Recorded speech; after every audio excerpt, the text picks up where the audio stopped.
She didn't know I was home. That's the part that still rings in my head like a bad chorus. I'd come in through the side door, soggy sneakers, damp shirt clinging to my back, one hand gripping a plastic grocery bag, the other wiping lawn clippings off my neck. The rain had started just as I finished mowing. I'd rushed through the checkout at Kroger to make it back before the storm really opened up. I wasn't supposed to hear her, but I did. "I'm divorcing him," she said, loud and unbothered, her voice bouncing off the kitchen tile. "I can't live on his pathetic salary anymore." There was a pause, then laughter. Not nervous, not guilty, genuine, unfiltered amusement. Her mother, Margie, the woman who looked at me like I'd tracked manure into her life, chimed in. "Well, finally. You gave it your best shot, sweetie." I didn't speak, didn't slam the door, didn't clear my throat. Just stood there, a silent witness to the post-mortem of my own marriage while a bag of turkey, eggs, and the good vanilla oat milk dripped onto the hardwood. She couldn't even be bothered to switch to her AirPods. That moment wasn't rage, not even heartbreak. It was clarity. You don't argue with someone who's already rehearsing your funeral eulogy while painting her nails. So I walked to the garage. I remember the sound of the rain on the tin gutter outside as I sat in the old green folding chair, the one she always said looked too bachelor. I stared at the lawnmower for a full hour. Didn't touch my phone. Didn't cry. Just listened to the rain and made a decision. That night, I made dinner. Nothing fancy, salmon patties and frozen peas. She didn't say a word about the groceries. Just scrolled her phone, occasionally snorting at something on Instagram. At one point, she asked, "Can we talk about this whole separation thing? I've been thinking, maybe we don't need to make this messy. No court battles or drama." I said, "Sure. Whatever you think is fair."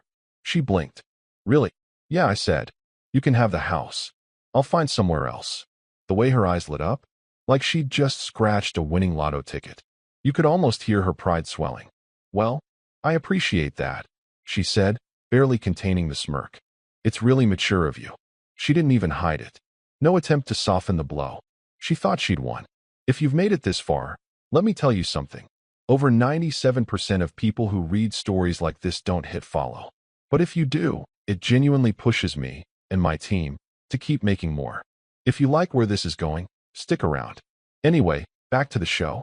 The next day, she had her little brunch with her friends. I heard her laugh from the driveway as I pulled out. "He's being so cooperative," she said. "I almost feel bad. Almost. He knows he's lucky I'm not asking for more." She said that while wearing the necklace I bought her on our 5th anniversary. The one she called underwhelming. I signed everything. Quietly. Smiled through it. Answered every email from her lawyer on time. Gave her no reason to suspect anything was off. Except one. She never asked why my legal name didn't match the one on our shared mortgage. Didn't ask why I never updated it after we married. Didn't notice that I'd quietly taken my mother's maiden name back 2 years ago, after a very specific funeral changed everything. And you better believe I wasn't going to remind her. I moved out 3 days later. Packed my things into 2 Rubbermaid bins and an old military duffel bag I hadn't touched since college. She wasn't even home. Left me a note on the fridge that said, "Don't forget to clean the downstairs bathroom. You promised." Classy touch. Real elegant. She got the house, the white BMW, the Luke Cruzit pans she never used, and even the dog, who, for the record, liked me better. And I gave it all up with a straight face and a calm voice. No fights. No screaming matches on the lawn. No broken plates or slammed doors. Just clean exits and polite email threads. She told her friends, "Honestly, I think he's relieved. He knows he can't maintain this lifestyle. He knows I married beneath myself." I heard that one secondhand from a coworker's wife who happened to be at the same yoga class. I didn't flinch. Let her have the narrative. Let her play the saint who tried her best, while I faded into the background like a polite servant dismissed after years of faithful mediocrity. The truth? I played it so well even I started to believe the role. Her lawyer was some guy named Jeff. The type who drinks protein shakes with almond milk and pretends he's from Brooklyn because he lived there for 1 semester. Jeff CC'd me on all the filings like he expected I'd need help reading them. I replied to every email with a crisp "acknowledged" and filed what he needed within the hour. Never made a single demand. "You're not contesting the house?" he asked during one Zoom call. "No," I said, sipping coffee from a chipped mug. She always loved the backsplash. I saw his eyebrows lift, like he'd just found out I wasn't illiterate. And the 401k split. She can have it. I'll waive mine. He blinked. All right then. That's unusual. Unusual, Jeff. You have no idea.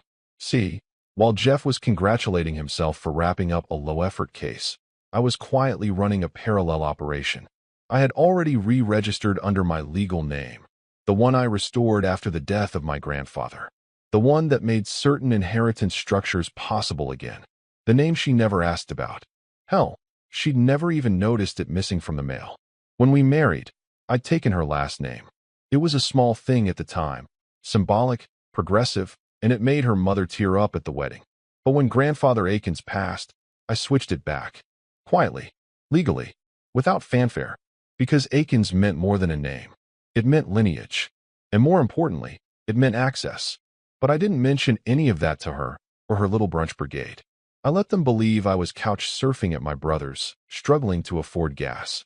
I let her believe I was licking my wounds and budgeting on instant noodles. She told her friends, I think he's staying in one of those extended stay motels, the ones with bad lighting and tiny fridges. And they all giggled like she'd just stepped out of a rom-com with a perfect new manicure and a man-shaped doormat in her past. She was still smiling when she picked up the divorce decree, smiling as she sent me a one-line email. You've been surprisingly decent. I hope you find happiness someday. I replied with, already on it, and attached the signed paperwork. It was done. She thought she'd won, that she'd outplayed the dull husband with the modest income and left with everything. But all she'd really done was walk out of a house she didn't understand and into a future she'd never be part of. Because the thing about people like her, they never bother to ask why someone stops fighting. They assume it's surrender. But sometimes it's a setup. She thought I was staying on a pull-out couch, living off fast food and pity. Told her friends I was probably watching old war documentaries and feeling sorry for myself. What I was actually doing that morning was choosing between two suits, navy or charcoal, and polishing my shoes. Not for a job interview, not for a date, but for a meeting I'd waited nearly 12 years to have. The building didn't look like much from the street. Just another old financial firm sandwiched between a gelato place and a wine bar. But the marble lobby told a different story. Quiet, dignified, timeless. No receptionist, just a biometric scanner and a fingerprint pad. I placed my right index on the glass, and the door opened with a soft click. Inside, silence, deep leather chairs, and an oil painting of my great-grandfather in full military dress. The plaque below read Samuel E. Akins, 1921 to 1994. My heart didn't race. It slowed, the way it does when you step into a room where you belong. Mr. Dalhart, gray suit, older than sin, and sharper than any man half his age, rose when I entered. Mr. Akins, he said, extending his hand. It's been a long time. I'm ready, I said, shaking it firmly. Activate the contingency. Let the trust distribute. Dalhart didn't flinch. He simply nodded, walked over to the mahogany cabinet, and retrieved a slim leather folder sealed with wax. You understand what this means, of course, he said, sliding it toward me. I do. She walked. We're legally separated. The trigger is valid. He opened the file. And she doesn't know? I smiled. She never asked. He shook his head slowly, almost with pity. 12.8 million. Disbursed quarterly. You'll have full oversight. The board has been waiting. He turned the page and handed me a pen. It didn't feel like revenge. Not yet. It felt like restoration. The trust had rules. Old money, ironclad rules. It wasn't designed to be flashy. It was designed to preserve. And the clause was simple. Upon divorce, if the spouse is not of legal or blood relation to the Akins name, and if said name has been restored by bloodline at least 2 years prior to activation, distribution begins. In other words, she never had a claim. And because I'd never disclosed the name change, never mingled funds, never bought anything trust-related during the marriage, she walked away from a fortune she never knew existed. A fortune she literally laughed out of her life. The only person who knew, besides me and Dalhart, was a man buried in the family plot who'd once pulled me aside at his birthday and said, "Marry who you want, but protect the name. When the time comes, you'll know why." I didn't then. I do now. Before I left, Dalhart poured us 2 glasses of neat scotch. Not a word about the woman I'd been married to. Just business. As I stepped out into the sunlight, I passed a digital billboard on the building next door. An ad for a luxury vacation package. Paradise doesn't have to be shared. I chuckled. Back in the car, I got a text from her. A selfie, her in a tight new dress, holding a mimosa. Look who's bouncing back, face blowing a kiss. I didn't reply. I just muted the conversation and stared out the window. She thought I was broke. Thought I was licking my wounds on a sagging couch in a basement that smelled like old pizza.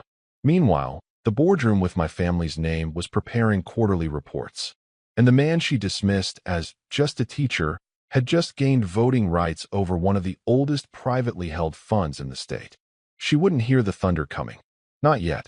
She picked the place. Of course she did. Some bistro downtown with exposed brick walls, candlelight, and overpriced bruschetta.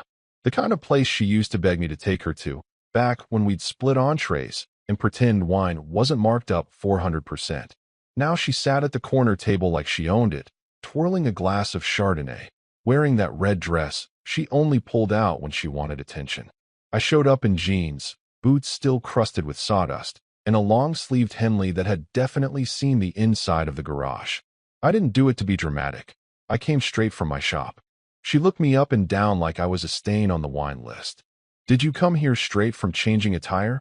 she said, not even pretending to be subtle. I smiled. "Nah, changed too. Yours and the neighbors." She rolled her eyes. Still the joker. A waitress approached, clearly sensing the tension. I ordered a burger. She ordered grilled salmon with asparagus she wouldn't eat. "I thought it would be good to get closure," she said, sipping her wine. "You know, for both of us." "Sure," I said. "Closure." She went on about her new chapter, how she was focusing on personal branding, now and possibly starting a lifestyle blog. I didn't say a word. Just let her talk. That was always her favorite hobby. Anyway, talking at me. Then came the jab. "I'm sure you'll land on your feet. Maybe you'll meet someone who's better at handling modest living." She said it with a tilt of the head, a condescending little smile, like she was tossing a treat to a rescue dog. I leaned back in my chair. Modest living's never scared me. Beats being owned by a mortgage and a nameplate on someone else's desk. She gave a tight laugh. "Well, you always did love being small." The check came. Before she could reach for her purse, an oversized designer bag I'd never seen before, probably paid for with her early settlement. I grabbed the folio and slipped in my card. "Oh," she said, blinking. "You don't have to." "I want to." The waitress returned with the receipt. I didn't even glance at the total. Just scrawled a number, signed, and stood up. She glanced down. $500 tip. On a $117 meal. Her face didn't change, but her neck flushed, just a little. She opened her mouth, then shut it. I didn't give her the satisfaction of explanation. "I've got a guy who details old cars," I said casually. "Thinks he can fix up your old Altima if you're done with the Beamer." She blinked again. "How did you?" I smiled. "Enjoy the blog." I walked out without looking back, the sound of her confusion chasing me harder than any argument ever could. Outside, the air was cold. I didn't light a cigarette. I don't smoke. But I stood on the curb for a moment like I did, letting the night settle around me. She still thought I was faking confidence. Still thought I was coping. What she didn't realize was that confidence is easiest when you're no longer playing defense. When the scoreboard's already tilted in your favor, and your opponent doesn't even know the game started. The truth was leaking through, just a little. A $500 drop of suspicion in her perfectly filtered wine glass. But I wasn't done yet. Jeff, her lawyer, was not the type to panic. He was the kind of guy who built his ego from phrases like amicable resolution and fair but firm. He loved predictable divorces. Loved telling his clients, "Trust me, I've seen it all." He probably thought ours would be a footnote in his little black book of routine settlements. Easy, clean, and entirely forgettable. Until the envelope arrived. It came by courier. Heavy stock cream paper, sealed with a raised wax crest. No logo. No return address. Just private and confidential in crisp black ink. He opened it at 3:17 p.m. on a Thursday. Inside was a letter. For sentences. No flourish. No grand reveal, just facts. This notice serves to inform you of the impending activation and distribution of the Akins Family Trust to Mr. Redacted, as per Clause 7C. All assets are personal, inherited, and held under the Akins name since 2019. Your client is not named, nor entitled to any portion. Questions may be directed to our legal office. Jeff read it 3 times. Then again. Then he picked up the phone. She was at brunch again, sipping iced coffee, retelling the story of how she graciously let me keep the rusted-out tools in the garage, probably tossing out barbs like, "Honestly, it's kind of sad how easy he made it for me." Mid-sentence, her phone rang. "Jeff." Twice in a row. She picked up, annoyed. "Jeff, I'm with friends. Can this wait?" His voice was shaky. Jeff's voice. "You need to read the letter they just sent me." "What letter?" "A trust notice," he said. "The Akins Trust. Activated. $12.4 million in initial assets. None of it shared. None of it yours." The words didn't land right. She blinked, stared at the mimosa glass like it might explain something. What? I thought he was just a teacher." Jeff exhaled like he was trying to lower his blood pressure through sheer will. "You told me there were no hidden assets. That you two lived paycheck to paycheck." "We did," she snapped. I think we did." "What is this, some retirement thing?" "No," he said. "This is generational. Old money. And legally firewalled. I have no standing here. None." The table around her fell silent. Her friends stared, watching her face morph from smug to gray. I didn't know," she whispered. "That's clear," Jeff replied, his voice cool now. "But you should have. You really, really should have." She hung up and walked to the bathroom. Locked the door. Inside, she read the forwarded scan on her phone. Read it again. And again. But the sentence didn't change. Your client is not named, nor entitled to any portion. She tried to remember. Had she ever asked about my family? About the name on the mailbox? About the framed photo in the guest room that she always claimed clashed with her aesthetic? She hadn't. Because she assumed there was nothing to ask. She assumed she was marrying down. She assumed up was the only direction she could go. Now she was standing in a tiled restroom, phone screen dimming in her hand, realizing she hadn't just lost a husband. She'd stepped over a gold vein in the dirt and walked away barefoot. And all I'd done was let her. She didn't knock. She pounded. Open palm, 5 sharp slaps against the cheap rental door like she was trying to summon a ghost. I opened it slowly, holding a mug of tea and wearing an old flannel I hadn't unpacked in years. Behind her, the world kept moving. Cars, sprinklers, a neighbor's wind chime. But she stood there like everything had just stopped. "You lied to me," she snapped. I stepped aside. "Come in." She didn't even take her heels off. Just clacked across the floor of the small, barely furnished space like a prosecutor in a closing argument. She looked ridiculous, still dressed like brunch royalty, tight beige skirt, designer bag, and fury. Her mascara was slightly smudged.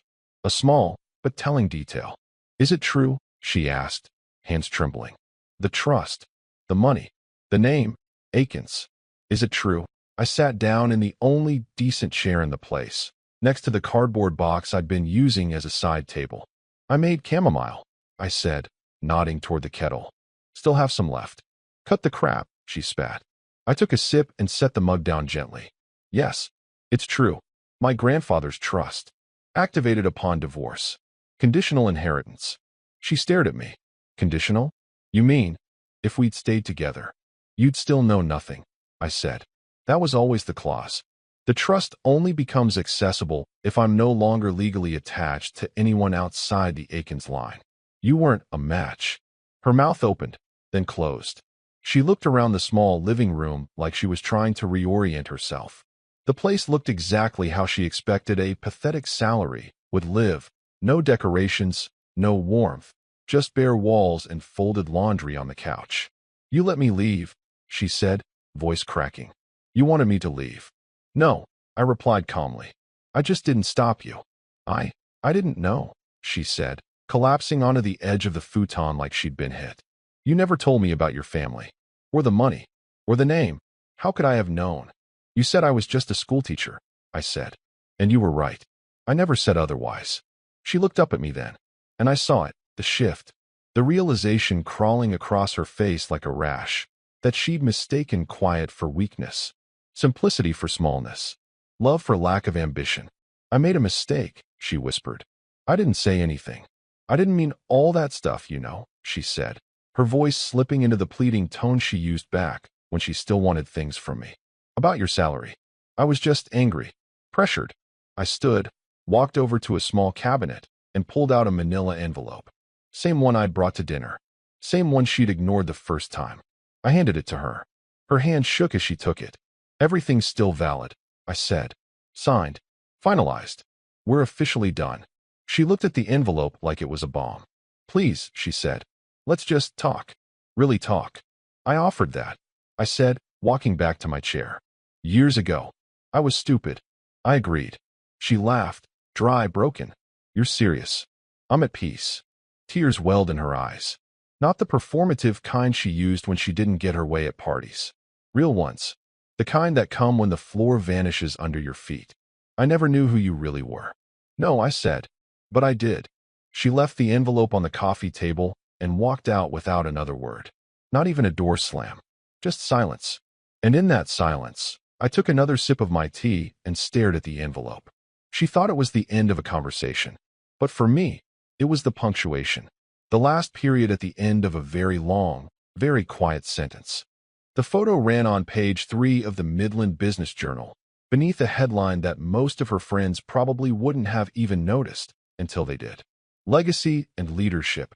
Aikens Family Trust reemerges with local philanthropic pledge." There I was, clear as day, navy suit, crisp white shirt, shaking hands with the mayor in front of a charity gala backdrop with gold-lettered logos behind us. To my left stood the CEO of a local hospital group. To my right, the president of the Historical Preservation Board. And below the image, in bold serif, full name redacted, sole inheritor of the Aikens family estate. She saw it by accident. A friend from her spin class sent a screenshot with a laughing emoji. "Is this your ex? Damn, you never mentioned he had money." Another message came seconds later. Different friend. Same energy. "Weren't you just telling me he still owed you for the Vitamix?" A third message. Her cousin. "Your broke ex just pledged $1 million to restore the old library." Flushed face. She opened the article. The piece wasn't long.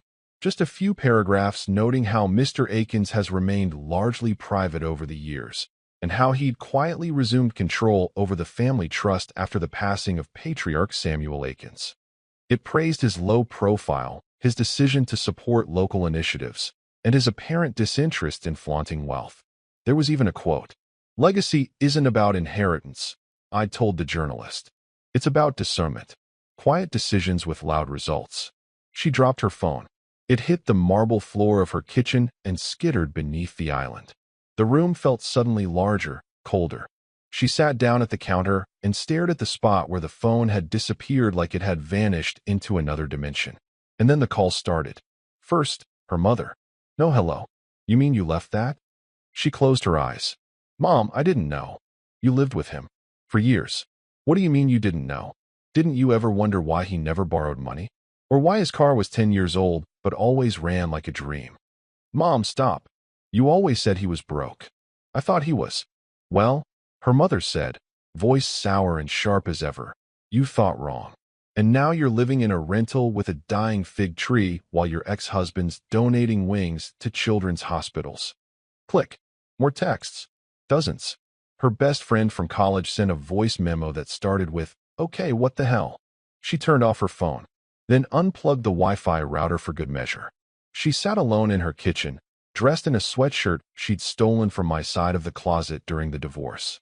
The sleeves were too long. She kept tugging them up like they were trying to choke her. Outside, a neighbor's kid rode a scooter up and down the block. The sound of wheels scraping pavement was the only thing left in the air. Because it wasn't just that I had money now. It was that everyone knew, except her. And worse, that everyone knew she didn't know. It's one thing to leave a man because you think he's beneath you. It's another to find out the man you mocked for being just a teacher is now casually shaking hands with the men who write checks with more zeros than your annual wardrobe budget. She thought she'd rewritten the story of us. Now she was realizing she was just a footnote in mine. It took her 3 days to call Jeff back. By then, The article had circulated far beyond the business journal. It made the rounds on local Facebook groups. Someone on Twitter reposted it with the caption, "Guy gets dumped, becomes Bruce Wayne. Respect." Even LinkedIn had a trending post, "Never underestimate the quiet ones." She showed up at Jeff's office unannounced, sunglasses on, hair pulled back like a grieving widow, even though the only thing she'd lost was something she never bothered to check if she had. Jeff looked up from his desk like a man already preparing for disappointment. "I want to revisit the settlement," she said, dropping into the leather chair like a client who expected results by sheer force of posture. Jeff sighed. "I thought this might happen." She leaned in. "He lied, Jeff. He hid money. You said if someone withholds assets during a divorce." "He didn't," Jeff interrupted. "That's the problem." She frowned. "What do you mean?" "I filed a petition yesterday," Jeff said, tapping his tablet, claiming asset concealment, asking for an emergency hearing. Their attorneys responded in 42 hours, with documentation that made me feel like I should send them a fruit basket. He turned the screen toward her. "Read it." The response was brutal in its efficiency. The Akins Family Trust was never commingled with marital assets, was registered under a pre-marriage name, and remained dormant throughout the entirety of the marriage. Activation occurred post-legal separation, under conditions clearly outlined in Clause 7C. There is no legal precedent for redistribution. She blinked. Dormant? Pre-marriage name? What is this, Spycraft? Jeff didn't smile. "You never asked him about the name change?" "I thought he was being sentimental. Or something." Jeff tapped again. "Legally, he insulated everything. The inheritance didn't exist in any form we could have claimed while you were together. It's like suing someone for a lottery ticket they bought after the breakup." "I was his wife," she said, voice rising. "I gave him years of my life. And he gave you the house, the car, the accounts, and didn't contest a single clause," Jeff said. "No prenup, no screaming, just cooperation. That was your red flag. He let you walk." Her mouth opened, then closed. "There's got to be a way," she said finally. "Appeal, technicality, something." Jeff folded his hands. "There isn't." She leaned back slowly, like gravity itself had gotten heavier. "You're telling me." "I walked away from $12 million. 12.8. Jeff corrected, helpfully. She stared at the wall. The framed Harvard law degree. The bookshelf full of legal journals she never read. "You should have dug deeper," she said flatly. Jeff looked at her, expression unreadable. "No," he said. "You should have." For once, she had no comeback. No deflection. No snide remark. Just silence. Because there's no lawyer for arrogance. No appeal process for underestimating someone who knew you better than you knew yourself. All she could do now was sit there in that office, surrounded by legal language and polished wood, and realize. The paperwork was final. The money was gone. And so was he. It came in a plain white envelope. No return address. No wax seal. No attempt to send it with nostalgia or spritz it with some perfume she once claimed gave her migraines. Just a stamp, a smudge of pen ink near the edge, and my name. Handwritten in the same looping script she used on Christmas cards, back when we still exchanged those. Inside was a single sheet of paper, folded clean. The kind of fold that's done carefully, not in haste. I unfolded it slowly, standing in the middle of my workshop with a screwdriver in one hand and sawdust still clinging to my boots. There were no flourishes, no dramatic openings, no salutation, just a single sentence, written in deep blue ink. "I thought you were small. Turns out I was." No apology, no request, just that. And that, ironically, was the most honest thing she'd ever written. I stared at the words for a long moment. They didn't hurt. Not anymore.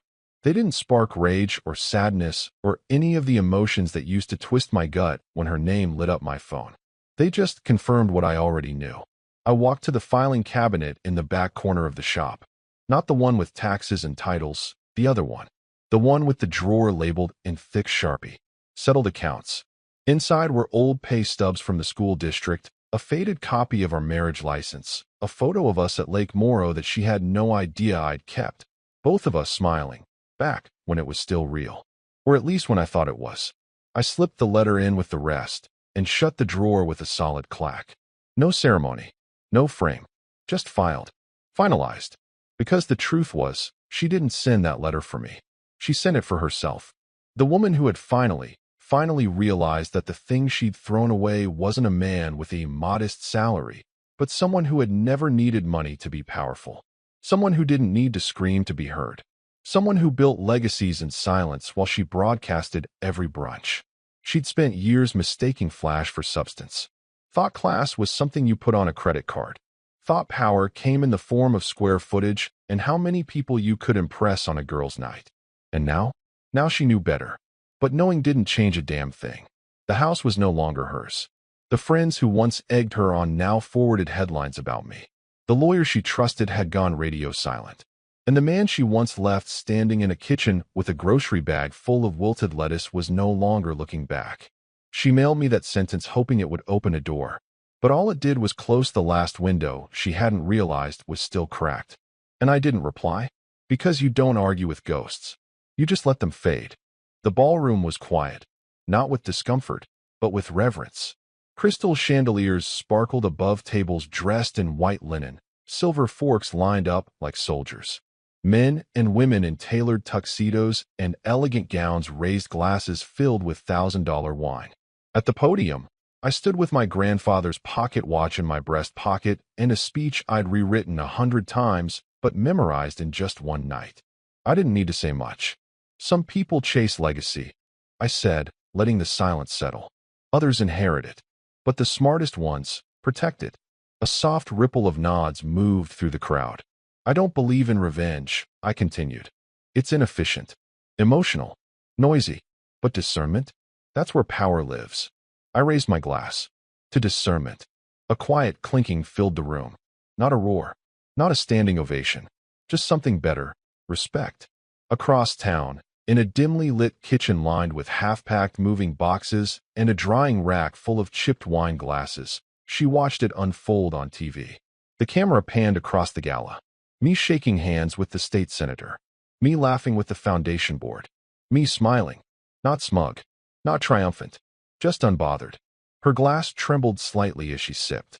Pinot Noir. The cheap kind she used to roll her eyes at. The only kind she could afford now. She didn't cry. She didn't scream. She just watched. Because it wasn't the money that broke her.